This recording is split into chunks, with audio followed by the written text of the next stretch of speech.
Alright, and welcome to my Let's Play of Creeper World Anniversary Edition here on my channel, Idle Wisdom.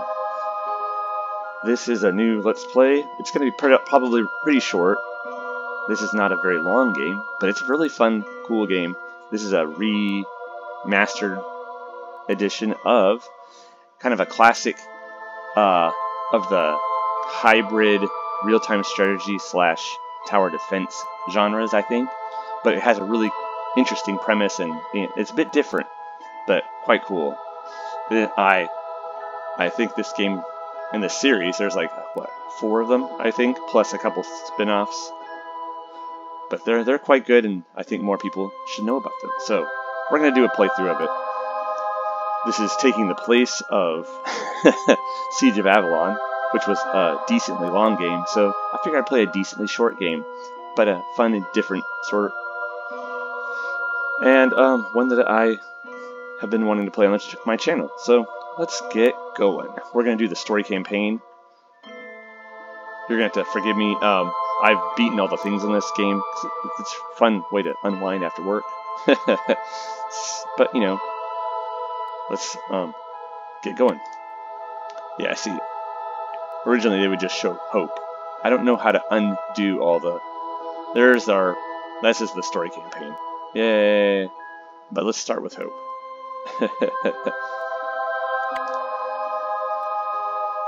Loading mission. In the year 13,271, humankind had colonized thousands of worlds. They found none their equal as they spread into a fantastic and bountiful empire. At the height of their greatness, they walked amongst the stars as though they were gods. They were very humble. But gods they were not. Yeah, about that. It fell from the sky without purpose or reason. So it seems. 50 worlds fell on the first day. 500 billion lives were lost. World after world fell as man was routed from existence. Okay, that's a bit annoying. Nothing could stop what would come to be called the Creeper. Not Pava, my favorite world. It wanted nothing it could not be reasoned with. It seemed as though its only purpose was to undo all that man had done. It's a giant jerk. But all was not yet lost. 49,825 people, the last survivors of humanity, have gathered at a world called Hope. Assembled by the visions of a crazed old man, the last of humankind marks its final hours. A great city has been built to house the 50,000 that survive. It will journey from world to world, never staying longer than it must. Guided by the path set by the old man, humanity's final journey has begun. He's like, I'm not really that old. Come on, enough with the old man stuff. They're like, super old guy gave me this plan.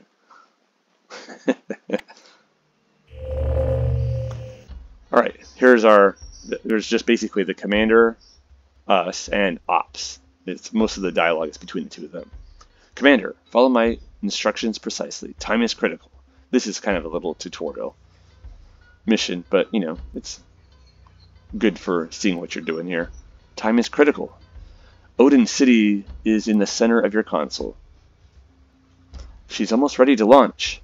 Click the collector button on the command bar. There's an arrow showing you the button right here. And let's put it right here. Now build the collector where I've indicated. Yay! Now let's cancel. Click the cancel button to exit build mode. Collectors produce energy. Each collector produces energy proportional to the green area around it. Always try to position collectors so that they create the greatest total green area with the fewest collectors. You know, basically be efficient. And you see how they have to be close enough to each other to have like a wireless transmission. And see, it's going out here to power up the rest of the collectors that have already been built. Or these haven't been built, but they're almost... There they are. Now they're all built. Yay. So that's how you get... They serve the dual purpose of getting you energy as well as spreading your area of, control, if you like. Structures must be connected to Odin City to be operational. The collector you just built not only produces energy, it also connects a group of existing collectors to Odin City. These ones over here, right here. There are also some unfinished collectors to the east of Odin City. Since they are now connected to the city, they can be finished. Odin City will produce and deliver construction packets to these collectors, which we've done. Reports indicate that we have only minutes before the first wave of creeper arrives. We must act fast. Build a relay where I've indicated. Now relay is right here. Relays create long-range connections, but only with other relays. They can be useful for spanning valleys or creating more direct paths to in your base. Yeah, but they don't generate, energy. Once the relays are complete, the 3 newly connected blasters will start to charge. These blasters were built earlier, but have not yet fully armed. Let's wait for the blasters to charge. So yeah, those orange packets are charging packets. Those gray ones are construction packets. There is one additional blaster just to the northeast of Odin City. Click it now. And let's put it where... Now click where I've indicated to move the blaster. A key strategy for defending against the creeper is to move and position your weapons wisely. Sometimes retreating, sometimes advancing. The creeper has arrived. This is it, Commander. Our blaster should hold off the creeper just long enough for us to open the rift and get Odin City out of danger.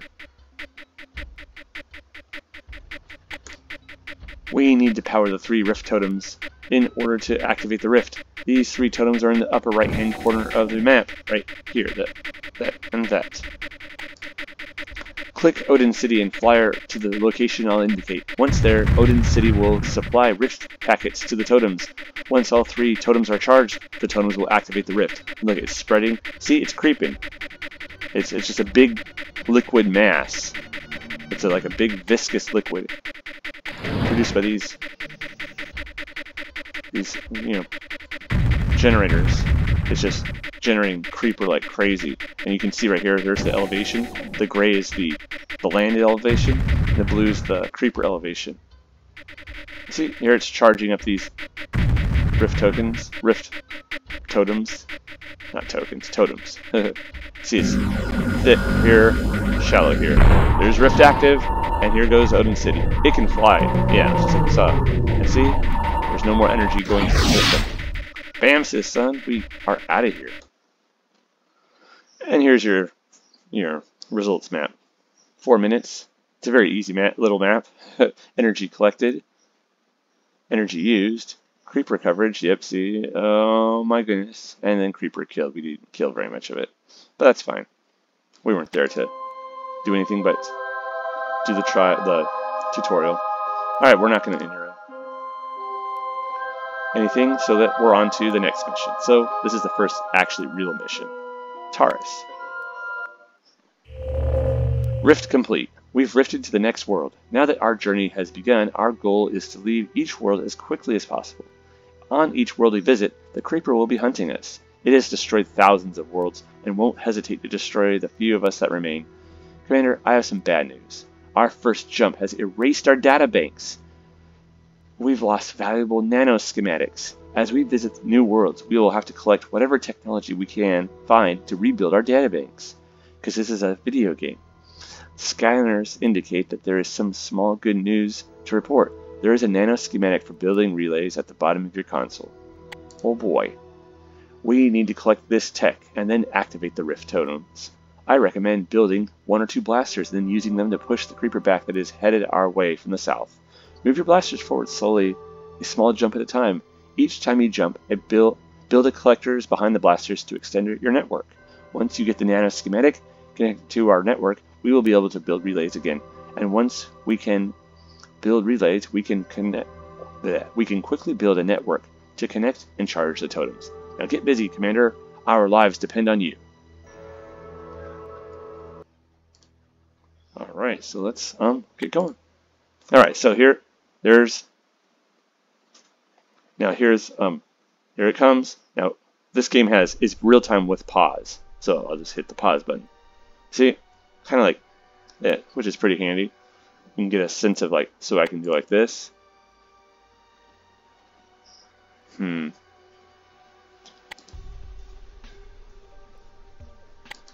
that.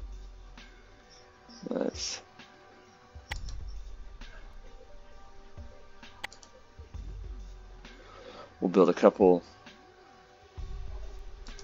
of collectors right there, and let's get a blaster going. Alright, and unpause. And see, it's going to, there's the Rift, or the Nano schematic. Schematics for new technology. Collect these to rebuild our technology database. Rift totems. Power all these on the map to activate the Rift.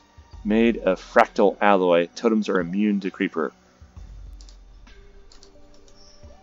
Too bad we can't build our city out of fractal alloy. Well, that would be cheating. Okay, and these are like little barriers. They're like shields. They're creeper resistant material. Alright, let's see, it's charging, so let's actually build some more collectors. Right there. And let's keep going. You don't want to build too many things at once because then all of them build slowly. But you do want to build enough. Yeah, you have to balance it basically. So let's actually move this blaster to right here. And we'll start building another blaster. Alright, everything's built. Let's build another couple of, what do you call it? Collectors?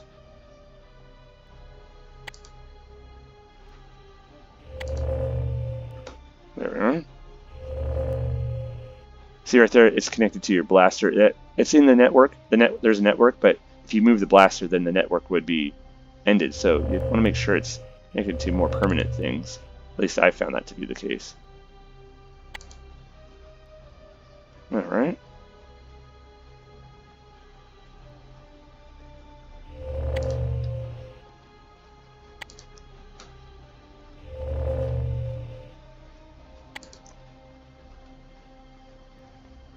And there. Sometimes you have to build things that are not as efficient, but that's alright. Because of just getting things connected nicely. See right here, that's not nice. So I'll just build a collector right here. For the sake of having smooth pathways. Because the energy and the packets follow the most direct route. And both the energy flow and the creeper follow interesting rules of. It's pretty interesting, like, you know, physics and electricity rules or whatever. I was reading if you play just all the bonus missions. Let's get some more stuff built, and let's build another blaster. This is a pretty easy mission, of course. This is just the first non-tutorial mission, so it's pretty easy.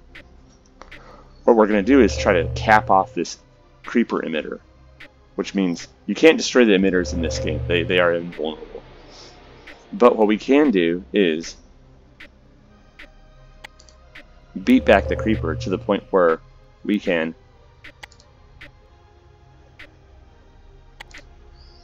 prevent it from getting any creeper out. Have a blaster right by it and just shooting it as soon as it appears, you know. So it basically nullifies the emitters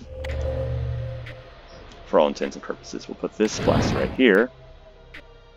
See, the creeper's just coming. It's generating. These are pretty slow emitters. Super easy.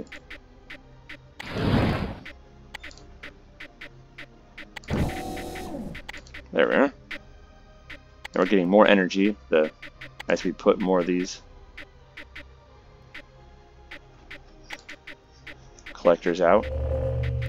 Eventually there'll be other ways of getting power besides just collectors, but for now it's collectors.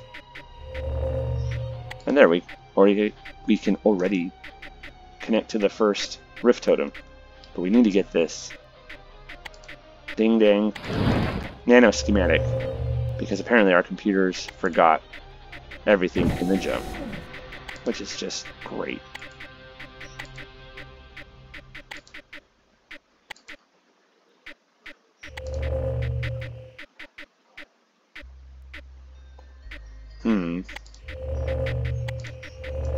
Let's build one more blaster. For now, anyways. Maybe we'll build another one. I don't know. Let's move him forward. Him. Let's move that blaster forward. And you can come forward as well. Get over here, you. See, it's pretty much capped off. It's going to try to generate more creeper, but it's going to just get shot by that.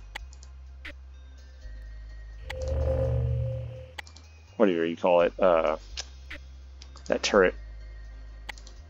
Whatever you call it. Coffee. Relay tech is now available. Alright, see, now we have the relay technology, which is cool. So, let us get on with it. It is possible to beat back all the creeper in this level. It's pretty easy. But there's really no point. We're going to build it. One right here, one right there. One right here, one right there. Yay! So you can just put this right here. This right. Got your creeper right here.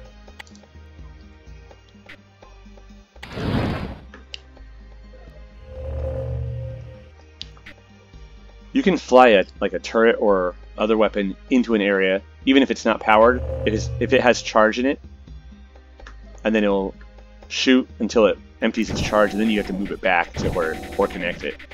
But it can be a useful strategy, especially later. Right now, there's not much strategy needed right here.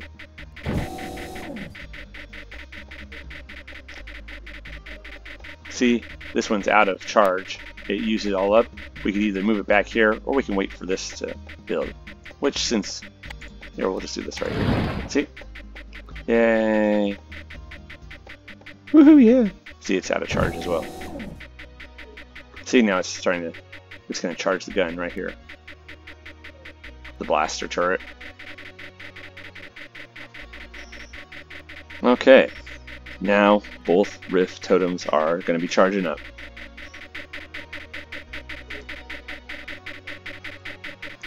Charge, totems, charge. Okay. Now you might say, if we could cap these up so easily, look, it's already starting to dry up. We could easily cap this emitter up. Why not just stay here with the emitters capped? Well, you'll see that the creeper comes in much more powerful iterations, and without more powerful weapons, we're not going to be able to deal with those. So you see this time, the creeper built up steadily and then started declining. Creeper killed, we were killing lots of creeper, then killing less because we'd already capped one of the emitters. And then we started killing more of it as we moved turrets over there by the big mass creeper. Alright, cool. So that's the first two episodes, the first two levels. I think I'm going to call that a first episode. And so I want to say thank you for joining me on this first episode of Creeper World here on my channel, Idle Wisdom. I hope you enjoy this. It's a pretty fun game, and I think it brings something different, and it's definitely one of those games that helps to argue the point that a clever idea executed well can be enjoyable even with relatively simple interface and graphics and what have you. So, take care, y'all.